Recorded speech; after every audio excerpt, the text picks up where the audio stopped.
Hello, comrades. Sorry to keep you waiting, but I'm back, and I got a shiny new look too. This is Kira Kujira, provided to me by Kit, the same person who provided me with my logo. I have a lot to thank him for. Speaking of which, this episode of The Anti-Paraphilias covers the stigmatization of paraphilias by Cupidite as requested by Vriskafication. I think I'm pronouncing that right. Vriskafication? I think so, yeah. This video was a breath of fresh air compared to the usual videos covering this topic, so I won't be harshing on Daisy like I do the subjects of previous videos, especially considering it's a minor. One that lists its pronouns, unlike some of the adults I covered in the past. I much appreciate it for that. It's just going to be me clearing misconceptions so that we can better focus on what is to be done. So let's get started. Hi there, I'm Cupidite/Daisy/Roman or whatever else you know me as. I apologize I haven't posted for almost 2 weeks as I've been going through some serious stuff in real life. But if you know me, I like educating people. It's what makes me happy, so that's what I'm going to do. I've been wanting to make this video for quite a minute, sharing my opinions via live streams and whatnot, and I just randomly got this burst of motivation to do so. Please watch the entire video before commenting, because I know lots of you will pause and make your own ridiculous assumptions that I'm a rapist zoophile that just loves minors, as per, because when do you guys not? Tell me about it. There's nothing wrong with loving minors or being a zoophile, no harm, no foul, but people are really quick to assume you're a rapist or a potential rapist if you happen to be attracted to children or animals. I've expressed how little sense that makes ad nauseum, but I'll say it again. It's like assuming a homosexual woman is automatically in danger of raping or sexually abusing other women by virtue of her pattern of attraction alone. Let's get this one out of the way. Most people with minor attraction do not commit CSA. Most CSA perpetrators do not possess minor attraction, and 0.5 to 5% of men are estimated to possess preferential minor attraction. To emphasize, that's just men, presumably cis men, and that's just preferential attraction, not merely people who have the attraction at all. The para communities are dominated by women and trans people. Also, holy shit, we're almost at 7K, so help me out. Thank you all for supporting me recently, it means a lot to me. This video will mention the topics of pedophilia, zoophilia, and necrophilia. Please be kind when sharing your opinion on this, or else I will not respond. You don't have to agree with me to be kind. This topic is slightly difficult to understand as a whole, but if it helps any, I am studying psychology and I've given resources in the description if you're curious on my views. Thank you in advance.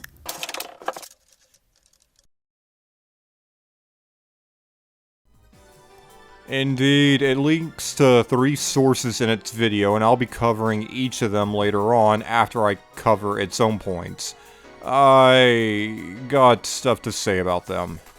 The difficulty of this topic to understand isn't inherent to it, but because of the misinformation surrounding it baked into all our heads that we need to deprogram ourselves of. Let's start. So, Daisy, what is a paraphilia? A paraphilia is a term that describes intense and persistent sexual interests that are abnormal or outside of the norm. These interests can involve unusual objects, activities, or situations that are not typically considered sexually arousing. Paraphilias can also include fantasies or urges that keep coming back. People usually develop paraphilias due to severe childhood trauma such as sexual assault, exposure to pornography, or etc. By this definition, I would have a paraphilia and you may have one as well, as it isn't uncommon. But I'd like to clarify I'm not referring to harmless but odd or socially unacceptable ones, but rather what's referred to as the big three, which would be pedophilia, zoophilia, and necrophilia.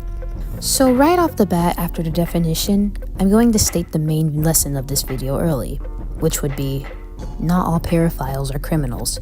Not all of them are horrible and disgusting, and they deserve help just as anyone else does. Let me explain.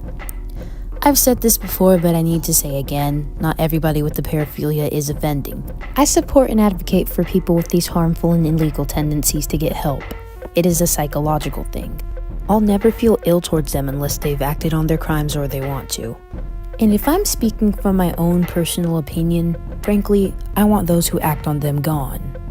I will never support somebody who actively harms children, animals, or violates corpses knowing that they're harming them. So, first off, paraphilias are the attractions, not necessarily the fantasies or urges. Those are different things entirely. You don't require either one of those to have a paraphilia, and they can be associated with non-paraphilic attractions. Also, it's not just not all. Most maps, for example, don't offend. Also, deserving help? I agree we deserve help, but probably not for the same reasons. We deserve help because being a paraphile is an extremely traumatic experience due to bigotry, internalized or otherwise. Acting on our crimes is vague language. I oppose CSA and ASA. Those have nothing to do with paraphilia. If a pedophile does commit CSA, the problem isn't that they acted on their paraphilia, but that they abused a child. You do not require a para to do that, and there are non-exploitative ways to act on attractions, like dolls or drawn porn. By saying that not all of us are abusers, you still do us a disservice by implying that we are by default. Far from it. Also, paraphilias do not necessarily need to be traumagenic.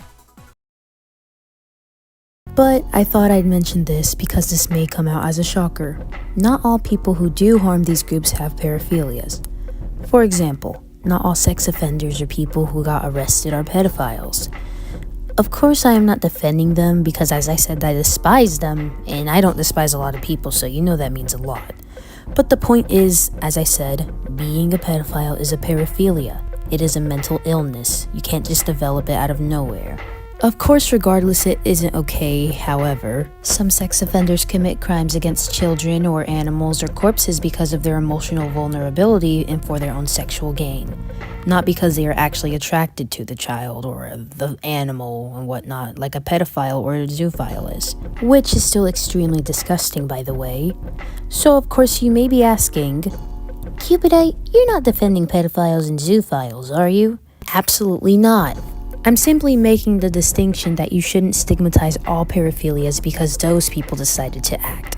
Need I remind you that this is a mental illness and not all people who have it decide to act on it. And if anything, most of them try to get help. So regardless if we are in support of their recovery, there should not be pride regarding these topics, but rather awareness. Why are we celebrating attractions like that? If it's to spread awareness about the mental disorder itself without shedding it in a light that the attraction is okay, then sure. Like a general flag to indicate you have paraphilias. Cool, you are valid. But flags for specific paraphilias, I believe, can be harmful. Seeking out a community for these things is dangerous for everybody because there will be bad actors trying to normalize acting on it because they're so shunned from society. For example, my friend NeatCorp will be posting a video regarding a site that was made by paraphiliacs for other paraphiliacs, but it went all wrong considering they romanticize and encourage these paraphilias and acting on it. That is not okay at all. So since it's relevant to the topic when their video is done, I'll repost it in my community tab and description. According to the DSM-5 and the ICD-11, paraphilias by themselves are, in fact, not mental illnesses. They're just patterns of attraction. Please stop pathologizing us.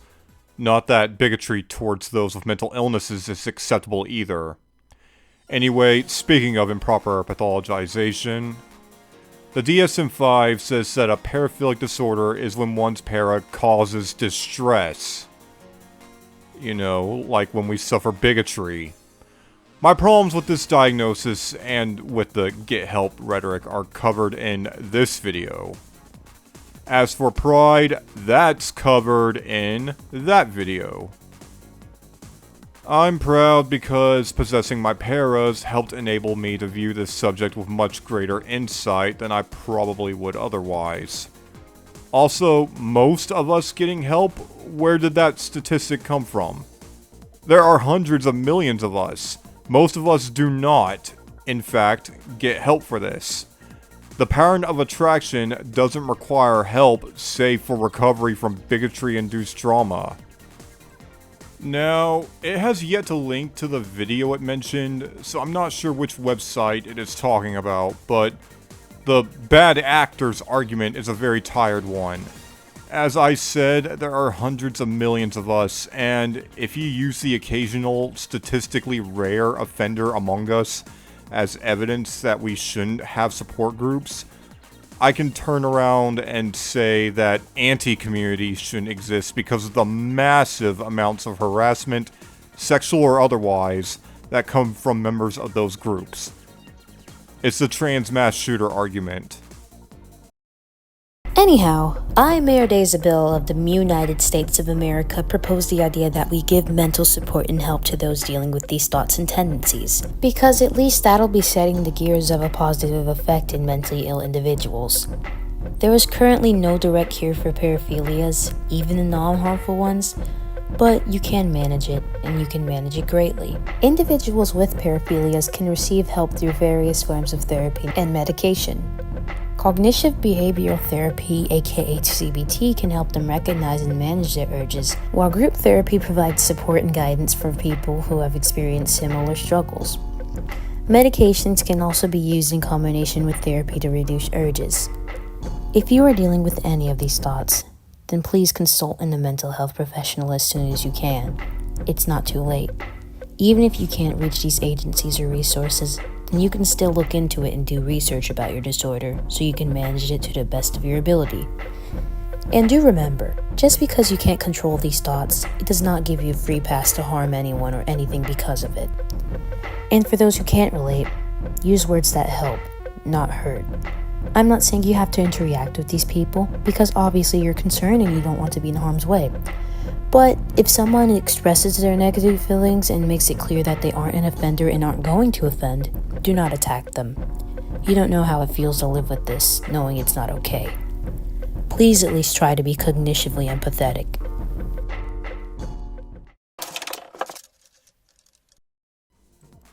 CBT targets behavior, not pattern of attraction. I've looked into it being used against offenders, and again, that's not a paraphile problem. I covered it here, and its effectiveness was questionable. Group therapy is much better, but it needs to be made superfluous by good sex ed. The fact that paraphiles do not make someone into a potential abuser or bad person should be common knowledge. The medication argument has a similar problem as the CBT argument. Again, please stop feeding into the notion that paras are ticking time bombs. Okay, so I always pee, did I just say I almost pee? I didn't mean to say that. Anyways, I always see people shitting on others with paraphilias as if they can help their attractions. I don't know, it just makes me feel kind of iffy, and I've also been attacked once for, encouraging people who deal with this to get help. Which, how am I a bad person for trying to help somebody? I'm telling you, bro, you guys have to be a part of the government, because why do we want to wipe out people instead of help them get help? We're not that overpopulated, dude. But yeah, it just, I don't know, I wanted to talk about this for a minute, but I never knew how to word it until I actually tried to look up resources to see if my opinion was right or if I was just being a dickhead, which I knew I wasn't because I just wanted to help people. And I found out that I'm right mostly, especially the difference between child molesters and pedophiles. Yes, there is a very clear distinction between the two, that one doesn't always want to offend, and one definitely does it because they've done it. Past and future tense matter, everyone. But yeah, my real life has been quite rough, but I figured I'd just make a quick video, I mean, it's the same length as my other ones, but I just figured I'd make a video to, just to ease the feelings and, while helping someone in the process. I don't mind people with paraphilias. You're free to interact with me, but if you're not going to fucking plan on getting help and you are planning to plot against touching children and touching dogs, and I do not want you anywhere near me. Thank you very much. Then again, I'm also very iffy about pedophiles who even are getting help interacting with me as I am a minor.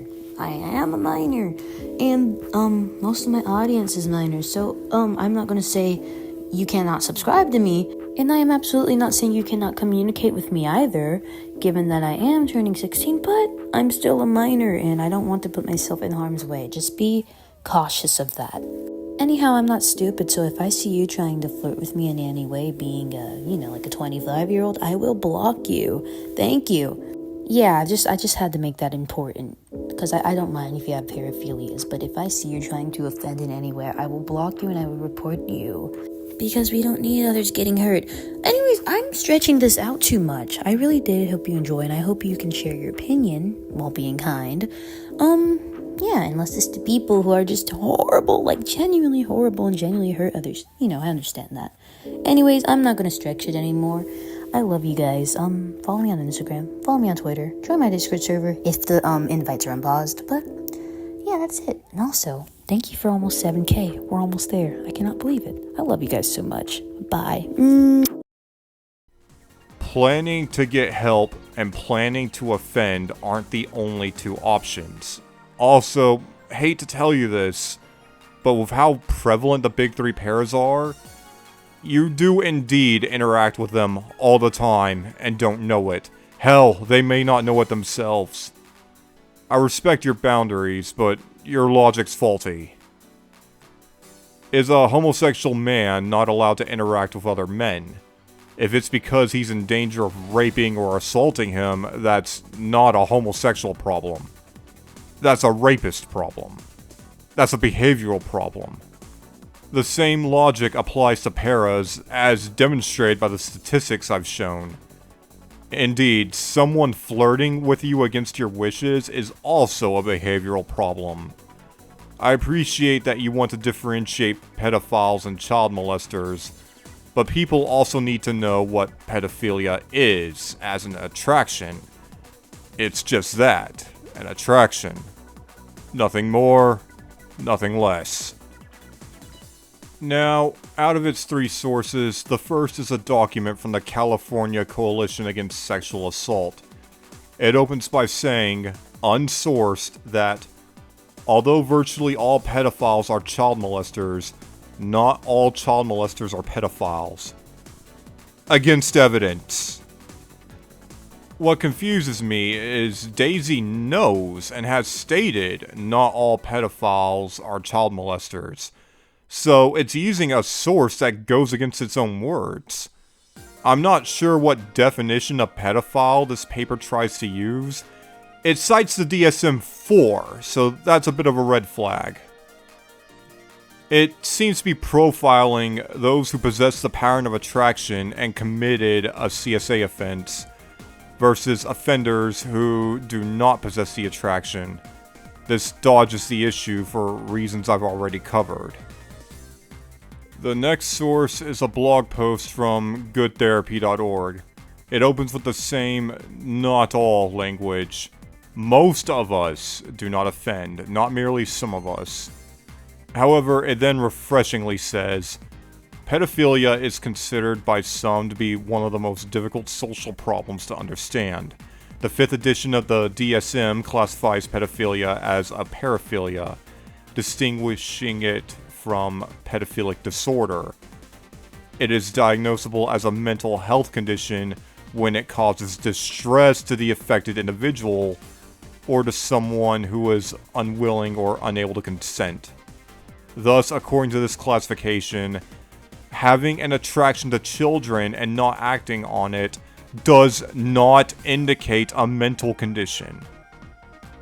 Once again, Daisy uses a source that contradicts the words it says in its video, though this time I agree with the source.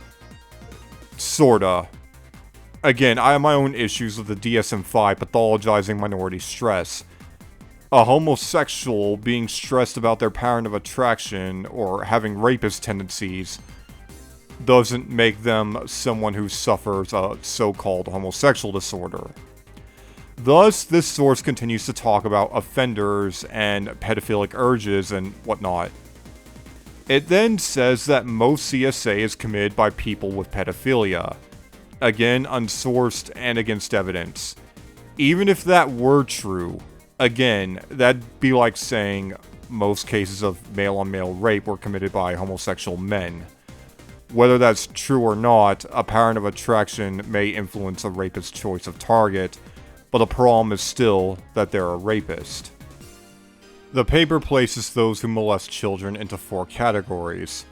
The first category, youngsters who molest or experiment with those younger than they are, actually make up the bulk of offenders who possess the pattern of attraction, thus making them victims of poor sex ed and conversion therapy. The next 2 categories pathologize offenders, like saying they have brain impairments or cluster Bs. This is part of why I advocate for better sex ed, so that we can better recognize grooming and abuse, because those who aren't mentally ill are able to abuse people more discreetly, or even legally. Thus, they don't get caught, and those who do contribute to this kind of sample bias.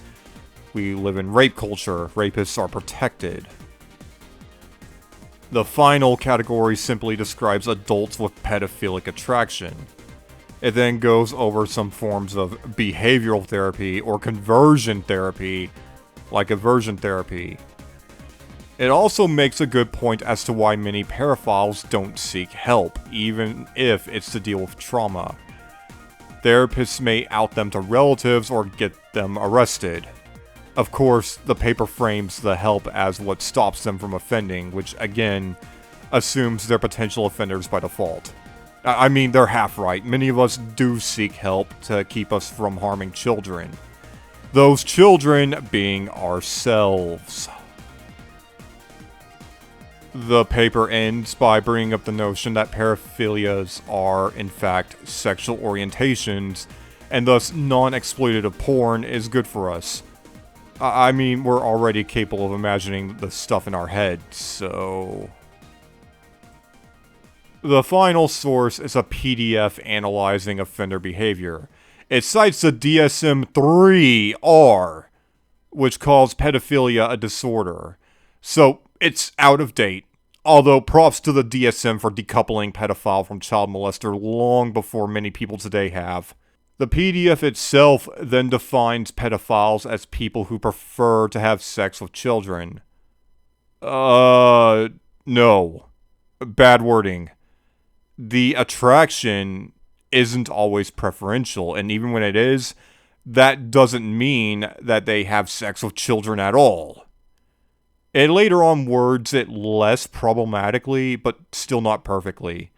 It talks about how there's situational offenders who don't have the pattern of minor attraction, and there's preferential offenders who do, which the paper states that the latter group is the smaller one. This paper was hard to read because it was based in faulty, outdated logic as to what a pedophile is. Though the indated logic is still faulty. So, that does it. This video, as I said, beat the hell out of the usual bullshit I'm hit with. I hope Daisy's doing alright, and I wish it the best. Take care.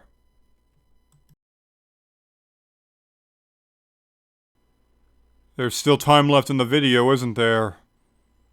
You see, while I was editing, I was reading about all the conflict of definitions people have regarding the term pedophile. You know, aside from people conflating them with predators. I'm always linking those studies proving the contrary, but here I am thinking, what definition should I use? Because those studies I link focus on finding overlaps between child molesters and a very specific kind of pedophile, one that helps my point even further. They try to see how many pedophiles with preferential attraction to children offend, and how many offenders possess such preferential attraction. And the answer always comes out low, with one study even showing that among actual child molesters, attraction to children never exceeded attraction to adults, at least among those studied. Of course, if we expand the definition of pedophile to include those who have an attraction to children at all, not simply a preferential one, the data may be different, but only because we're now talking about a much, much larger group than before.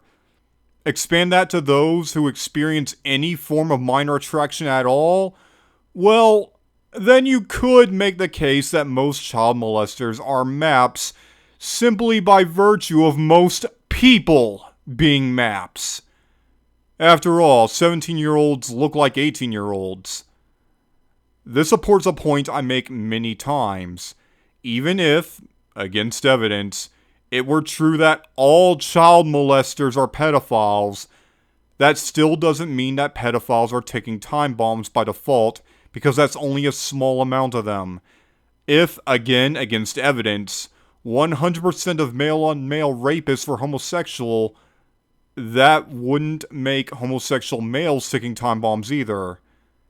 You could argue that sexuality might influence who a rapist may target, but it doesn't address the core issue, that they're a rapist targeting someone. Anyway, more videos to come. Have a good day.